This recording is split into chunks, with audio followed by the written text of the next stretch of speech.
Afternoon, everyone. This is Deanna Harris from Femme Fitale Club here today. I'm very excited. We have a special guest. We are going to be talking to Mrs. Robin Marion of Velvet and Steel Fitness LLC, and we're going to be talking about how to eat clean. Everybody say hi. Say hi to Robin. Hi. So this is a topic that I thought would be very important to a lot of my readers and viewers because I get the question all the time, what is eating clean? How do I eat clean? And better yet, how do I manage my diet with this whole fitness thing? So Robin has I thought, some very good opinions as well as knowledge about this topic. So I invited her to talk to us today. So we are about to dive in, and so get your pens and paper ready. Write down some cool and informative things, and I hope you find it helpful and useful. So first, I would like to welcome Robin here, and also ask her to introduce herself. Hi, everyone. My name is Robin Marion, and I am the owner and trainer, certified personal trainer, nutrition coach. There's some other titles that go with that, but we won't go into all of those. It'll be a longer chat. But I own Velvet and Steel Fitness LLC, personal training fitness studio. I have been a trainer for about 13 years almost now. Started in the military. I am retired military, so I started there with master fitness training, and I moved into the personal training arena when I realized that in the military they do training, they give you nutritional advice, but it's, in my opinion, at the time when I was in, it was not enough to really help people sustain and make it a lifestyle. It was more of something that they did to get them past the physical fitness test.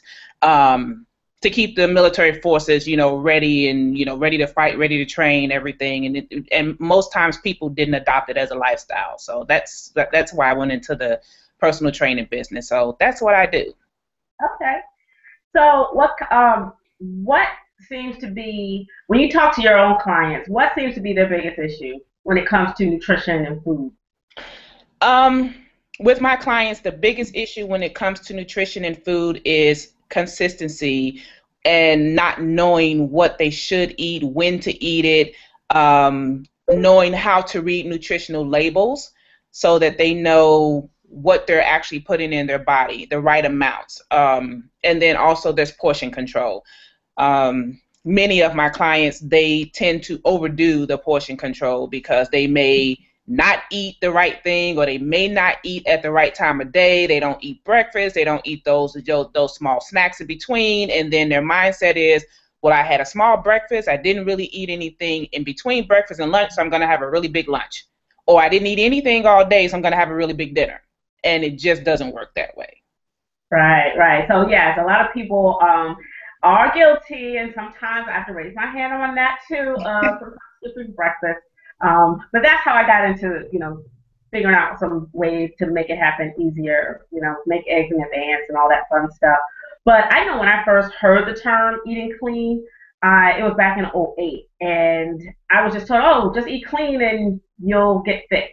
And I really had no clue what that meant. So can you help define for our viewers, what does eating clean mean? What is it? Eating clean is, and you'll hear varying degrees of what trainers or even nutritionists, for that matter, consider to be clean eating. There, in my opinion, there are extreme levels of clean eating, and then there's clean eating that the average person can actually sustain and maintain with no problem. So basically, eating clean means that you're cooking your own foods. You're not eating the processed foods. You're not going out and getting the fast foods and anything of that nature. You're doing more fruits and vegetables, nuts, berries, things of that nature that actually are beneficial to your body. You're not putting a lot of the processed foods in there, which we, unfortunately, in our society and culture, is what we tend to thrive on a lot of, is the processed foods, because they're quick, they're easy, and for most people they taste good, but it's doing more of the things you cook yourself. You're actually buying the food, you're bringing it in, you're cooking it, you're not adding all the additional extras to it. And when you do clean eating, you can still season your food. You can still, cook with oils and condiments and things of that nature, but it's not all of the processed things. And that's what we need to focus on, because it's not so much that when people eat clean, it's not so much when they eat clean that they're not getting what they're supposed to be getting. It's when they add all the other processed things that actually add to their weight loss, fights and everything else. So clean eating is doing the cooking yourself, not adding all the extras to it. Not relying on the restaurants to cook your food. And then I actually have clients that say, well, when I go to the restaurant, I still eat clean because, I get something off the low-calorie menu, or I get something off of the light menu. And, okay, that's fine, but you don't know what they've cooked on that same grill or that same whatever before they cooked your low-calorie menu. So that's not to say that doing that is bad, but that's still not considered clean eating. That's smart eating, but it's not necessarily clean eating. Okay, so I know I was told clean eating is eating anything that doesn't come in a box, and that was so broad to me. So I said, well, what about if I drink orange juice, eat grapes, and eat some yogurt? Is that clean eating? And then I was told, read the labels, and when I did, I noticed that it was packed with sugar. Mm-hmm. Well, yes, and that I take the approach I take on the box foods is a little bit different, from my perspective, because there are some things you can get that are boxed that would still constitute clean eating. And one of the examples I always use is your pastas. You're not always going to find freshly made pasta. We would all love to have that. We would all love to have a pasta machine in our kitchen making that nice pasta that we're going to cook, but it's just not the case. So there are things that you can get in the box that are considered, that will still fall into that clean eating category. But again, just like you said, you should still read the labels. You should look at the amount of sugar. You should look at the amount of sodium. You should look at the amount of trans fat and everything that's in those and saturated fats. All of those things you need to pay attention to on the box. Before you say, oh yeah, this box of whatever is good, because I have some of my clients say, well, it's gluten free. Okay, well, that's true, but that's one aspect of it. What else does it have in it? And then when they read the rest of the label, it's like, oh, it's gluten free, but it still has all the other stuff in it. So yeah, you do need to read the labels, but not all box things are bad things.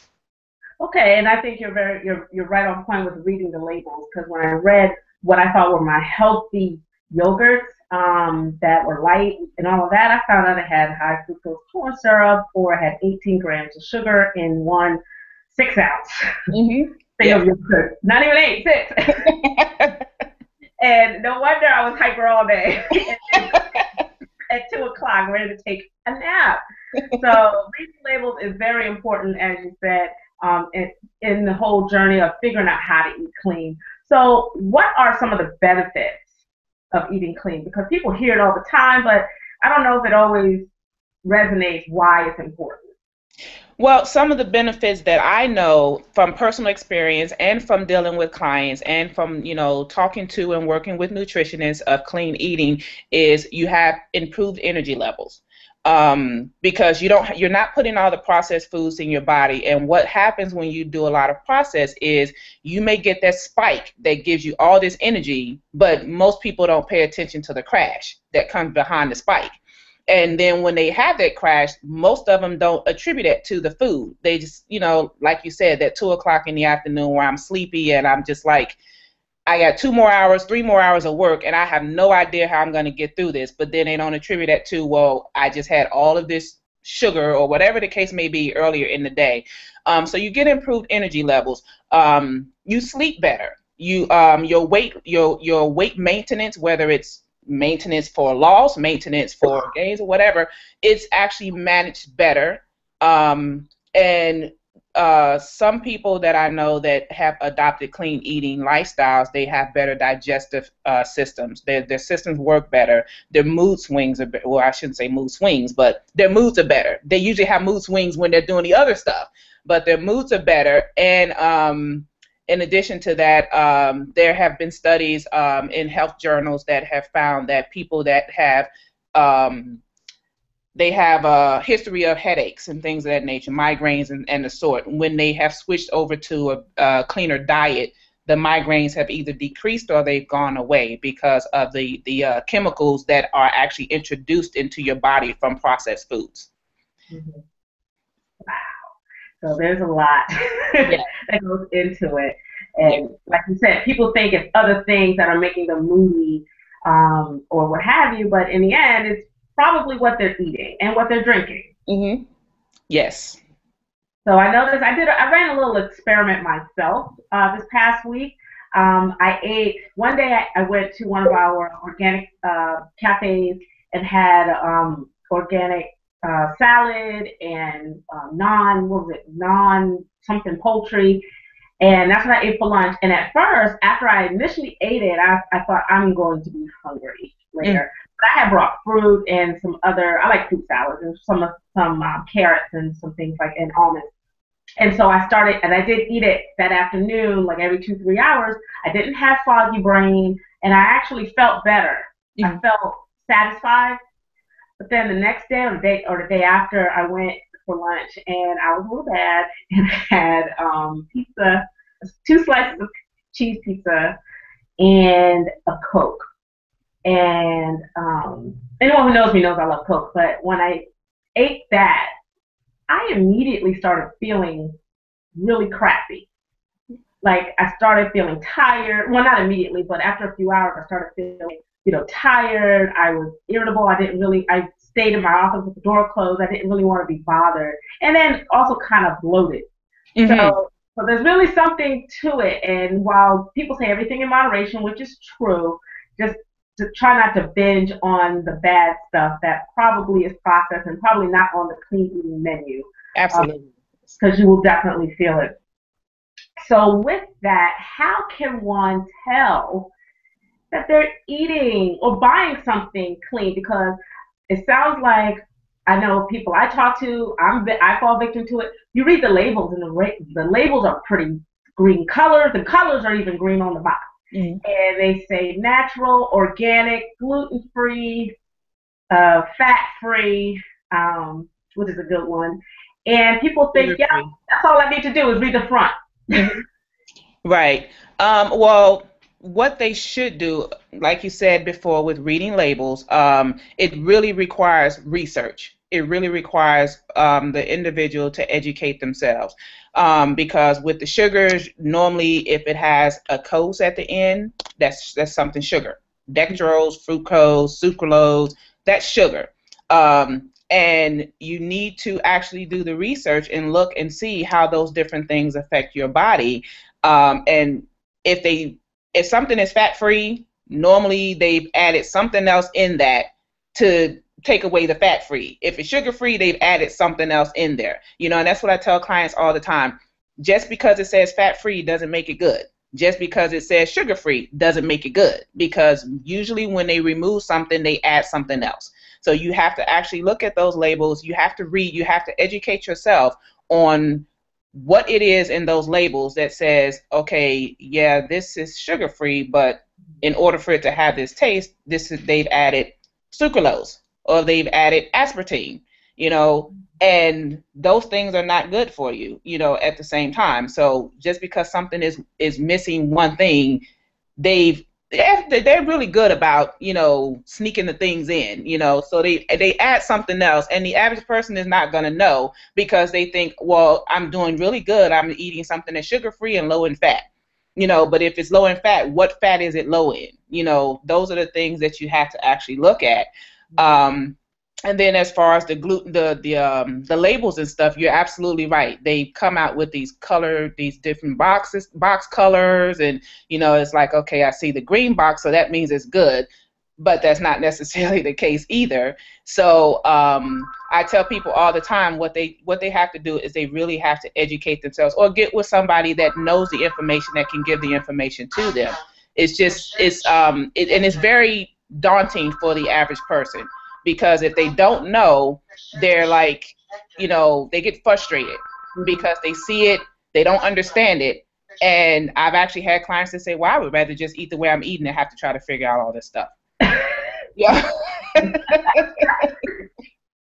Yes, because I'm one of those people. I'm like, what does this mean? Why isn't this good for me? Mm-hmm. Or, I thought this was good. It says it's 100% orange juice, fresh squeezed, pasteurized, and not from concentrate. Why is that not good?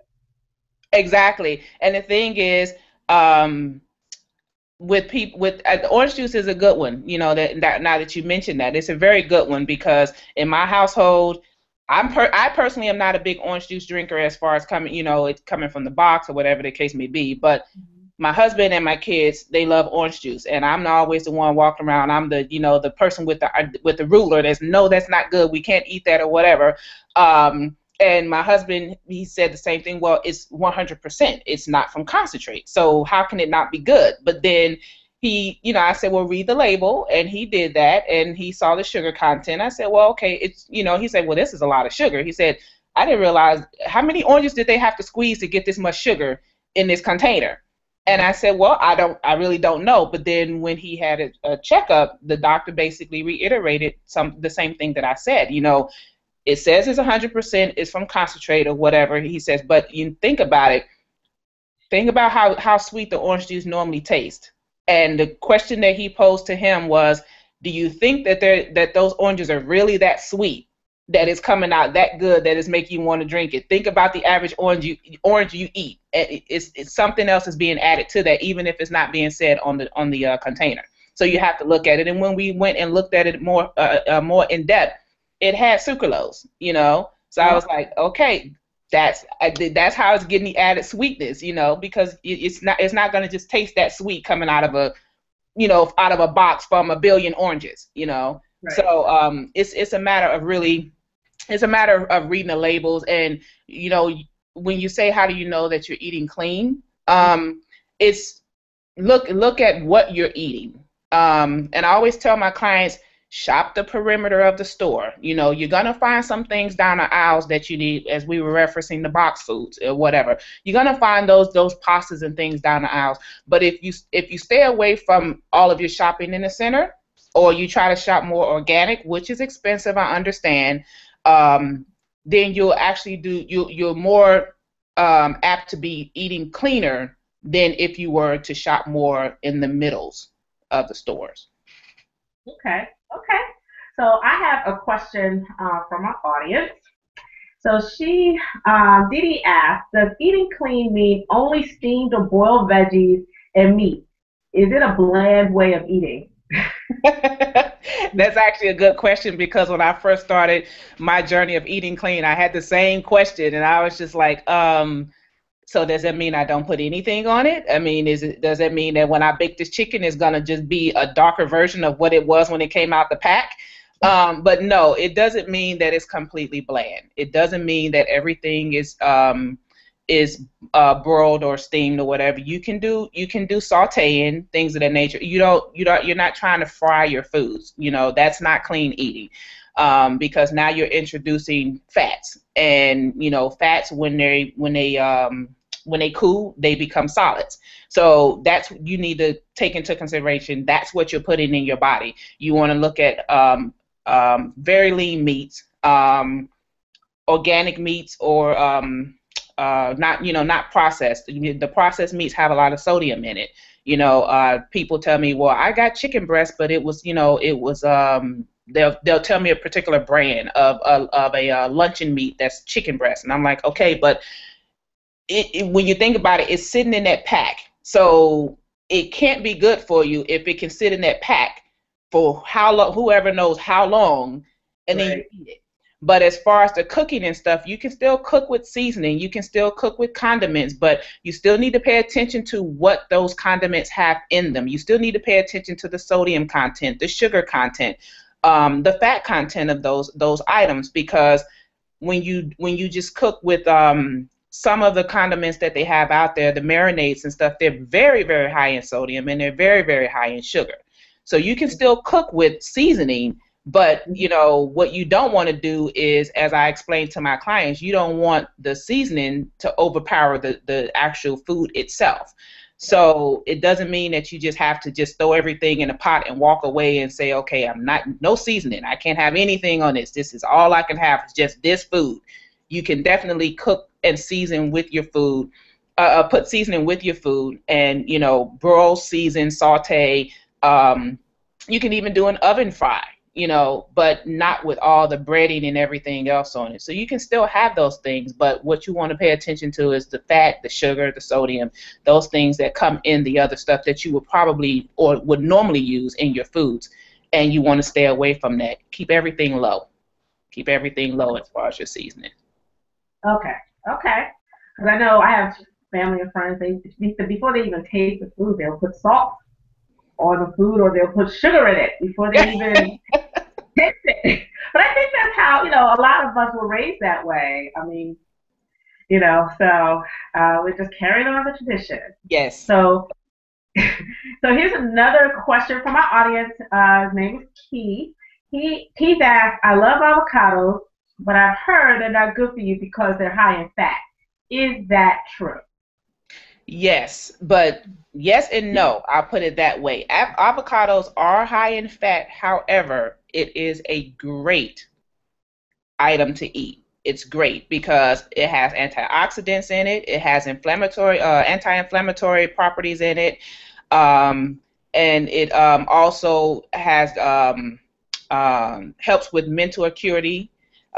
So it is high in fat, but most people think, well, if I can't eat this because it's so high in fat, but it has other properties that kind of, as we say, offset that, you know. So if you're sitting around eating avocados from sun up to sundown, yeah, you shouldn't do that.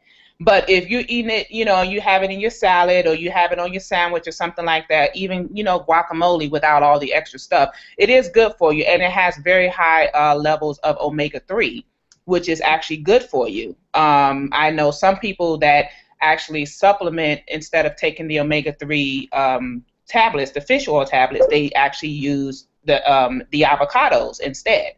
So it is high in fat, but it's still good for you. So you to the person that asked that question, you can definitely have avocados. You should have avocados. It's good for you. Yeah, I recently read on another blogger site. She ate the avocado a day for a month and noticed that her skin felt softer. It softened her wrinkle lines, and she felt really good with energy. So yes, it is. It is very good for the. It is good for the skin. As a matter of fact, avocado scrubs, you know, great for skin, and like you said, it helps with keeping the skin clear. It gives you a more youthful appearance. It helps with the, you know, the wrinkle lines or whatever the case may be. So you know, and I've had people before that said they won't eat avocados because they're very high in fat, and I had to dispel that and say, yes, they are high in fat, but look at all the benefits of it, you know. So yes, you should eat the avocados. So one last question here from Teresa. Her question is, what spices can you use to season food without sodium? Oh, that's a good question. Because I don't use sodium in my food. It's whatever comes in the food naturally is what's there. I don't add extra salt to my food. One of the reasons is because I battled high blood pressure for 6 years, and I'm no longer dependent on medicine. It's back to normal because I made some dietary changes. But you can use the Mrs. Dash. Of course, they come in a variety of flavors now, which, of course, years ago, it was just that one in the yellow container was all I knew. But they have, it comes in many flavors. That's not really good, though. I tried it, and I swear I felt like I had to sprinkle like half the bottle. But to even taste it. Yeah. It depends on the ones. It depends on the ones that you use. I use a lot of lemon pepper seasoning when I do use Mrs. Dash. You also have coconut oil that you can use in your foods. It gives it a nice light flavor without being heavy. One tablespoon when you're cooking, especially with vegetables, is absolutely great with vegetables. But 1 tablespoon of that while you're cooking your vegetables or whatever will give it a nice flavor without without all the extra seasoning. You can use turmeric. which is another seasoning that is good, also anti-inflammatory and weight maintenance. And yes, and I use turmeric religiously I put it on almost everything. They actually have tablets for it, but I actually use the seasoning itself in my foods. And you can use the organic white wines and red wine, sherry wines, balsamic vinegar, balsamic, oils, olive oil mixed with balsamic vinegar as seasoning as well.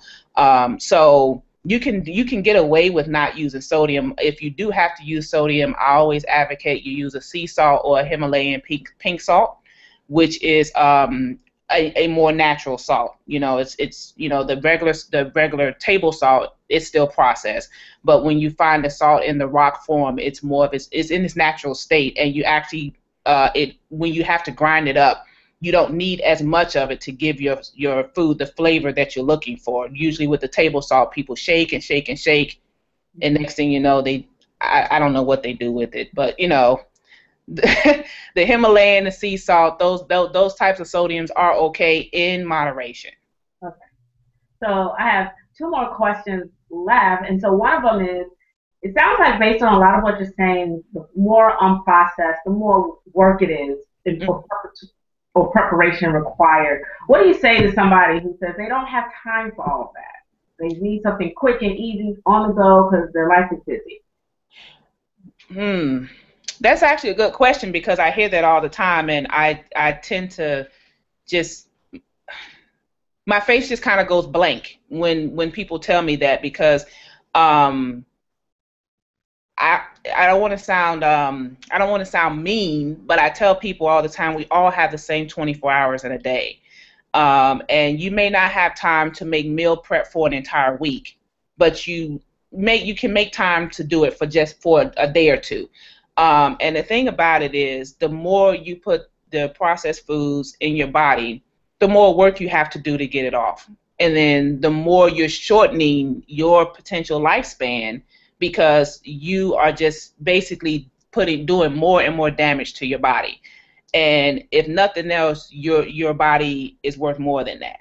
So, just take the time, try it. It can be very, very overwhelming. I'm here to tell you that, trying to prepare meals for an entire week on a weekend when you've worked all week and you just want to relax, but you're sitting there and you're in the kitchen, like you're cooking for an army of men. It's just like, or women, or so, you're just like, okay, this is just too much. But, the benefits far outweigh the time that you have to put in there. And it's something else to be said about it when your food is prepared and all you have to do is go to the refrigerator and, grab it out, or go to the freezer, versus sitting at work and, doing fill-in meals, as I call them, because you didn't make a meal that day. You're trying to figure out, well, I want to eat clean, but okay, and you're basically bargaining. Well, I don't have my meal, but if I eat this, then I won't eat this later on, or you rationalize, well, it's okay, I can eat this because I really didn't eat, I didn't eat it yesterday. So just take it a little bit at a time. Take it a step at a time. It's not something to just dive into if you're not prepared for it. But take it a little bit at a time, and that may start off with you just cooking your meats for that day, and then, getting a salad, at work or something like that. But take it a little bit at a time to where it's not overwhelming you, and then, increase it a little bit and a little bit. And then eventually you'll be, clean eating, and well on your way to a healthier lifestyle. Yay. So one last question we have is, what is your response to anyone who says eating clean is just way more expensive? They can't afford it.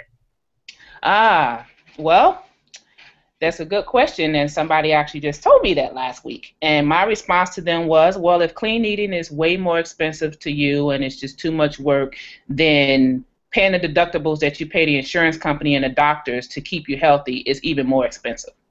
So it may not be something that you want to do, but it's something that you should do. And why would you want to pay somebody to keep diagnosing you, giving you medication, or whatever the case may be, to tell you what you should be doing anyway? So just go ahead and do it. It is more expensive.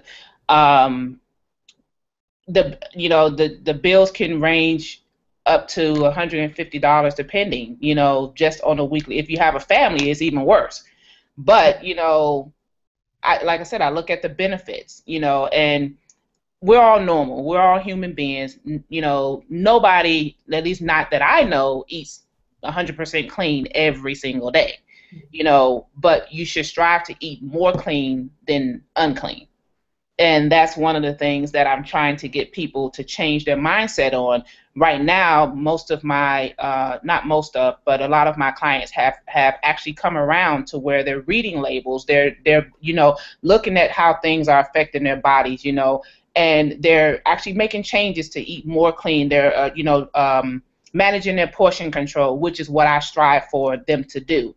So, if you think it's more expensive or it's too much work to do clean eating, then really look at the alternative to that.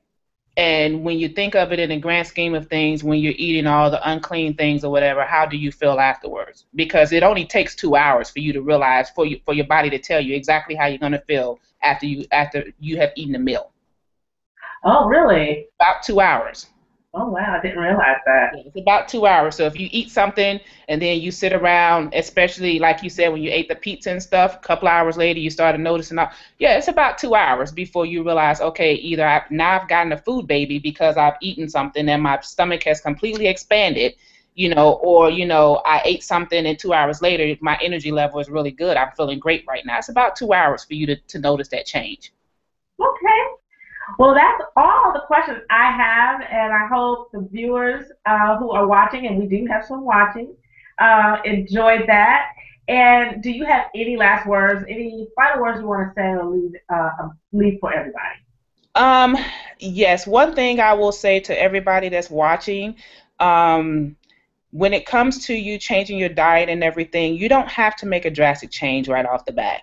That is a lot for anybody to do. But what I will say is take notice, pay attention to what you're eating, and if you're really really ready to get on the clean eating journey, or at least start, not necessarily make it 100% change, start removing stuff out of your diet and try it for about a week or two. A week is a good benchmark. Try it for a week, remove something out of your diet for a week. Pay attention to how you feel, and then after that week, reintroduce it back into your diet. And I guarantee you, if you remove it and then reintroduce it, you're going to notice a difference when you introduce that bad thing back to your diet. So, and that's generally the first step. When it comes to trying to eat clean, just start removing things slowly and then reintroduce. And then at that point, you can narrow down what your body does and does not take well to. And if it doesn't take well to it, remove it completely or make it one of those things that you just do in moderation. But clean eating is not impossible. It just requires determination and, consistency to do it. Well, thank you so much, Robin. I really appreciate you taking the time to speak with me today and provide some good information, because I know I learned something. So everyone else out there in viewerland, I hope you caught that knowledge that Robin was throwing, because if you want to live a long, healthy, vibrant, energetic life, we have got to take care of our temple, take care of our bodies. But before we leave, I want Robin to plug Velvet and Steel Fitness LLC, what events you have coming up, what kind of classes people can take, how can they find you, all of that. Oh, well, Velvet and Steel Fitness is located in Waldorf, Maryland. I am a personal training studio, and I need to put the disclaimer out there. It is not a big box gym. I always tell people that because they think it's a big box gym. It is not. I don't bring you in and throw you on a machine and tell you to do X amount of reps, because you can go to any gym and somebody in the gym will tell you how to work the machine. I focus on functional exercises, strengthening the body, using your own body weight from the inside out, showing you exercises and things that you can do not only when you're with me, but that you can do anywhere. So, simple resistance bands, things of that nature, you should be able to do and still be able to get your fitness on. Team, no excuses is what I say. No excuses. As far as classes and things, my classes are Monday through Thursday. I have Bodies of Steel, Total Body Boot Camps. TRX bodyweight suspension classes. I have a Boca dance fitness class that takes place. It's not Zumba, but it is a great cardio workout. And I also have my group fitness classes. None of my classes are ever the same. I generally put my class programs together the day before the class. As far as events coming up, I am going to be offering a special on all classes starting in July, which would be $5 for every class. And then I'm also going to be hosting a contest here soon. I have not announced it on the page or on Facebook, so the viewers are getting a sneak peek. But I'm going to be offering a contest here soon where I will be selecting 2 people based on they will have to submit a short essay story to me with a picture and explain their weight loss journey and the struggles they've had and why they would like to train with Velvet and Steel and get themselves on the path to healthy fitness. And those submissions that I get will be screened by a group of other trainers and a nutritionist to see who should be selected, and those 2 people will get 2 months free of virtual training from me. So, oh wow! So these people can be from anywhere. yes, they can be from anywhere. My virtual training platform is a very robust platform. I actually have quite a few people in my virtual training, which that's like my baby. I mean, I love the one-on-one, but the virtual training still allows me to reach out to people and help change and transform lives without me having to be there with them one-on-one. But I am still there. I'm still accessible to them at any time. But I do pride myself on having a community outreach. And some people, they want to change. They want to improve their lives, but they don't know how, and sometimes they just don't have the funds, the means, or whatever. So this is my way of offering that service to 2 deserving people, with the idea that if they commit to themselves 100% and commit to the process, then in 2 months they will see some change, and hopefully that will be the change that they need to keep them going further.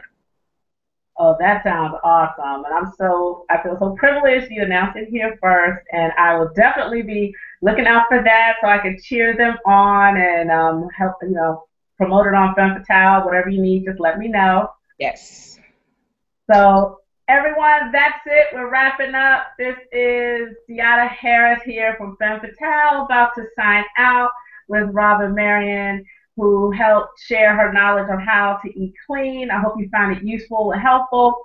This program will be recorded as well as published out on my YouTube channel, youtube.com/CurlyDST, CurleeDST. That's where you will find it. I hope you tune in, share it with your friends, and have a good afternoon. Peace. Bye, everybody.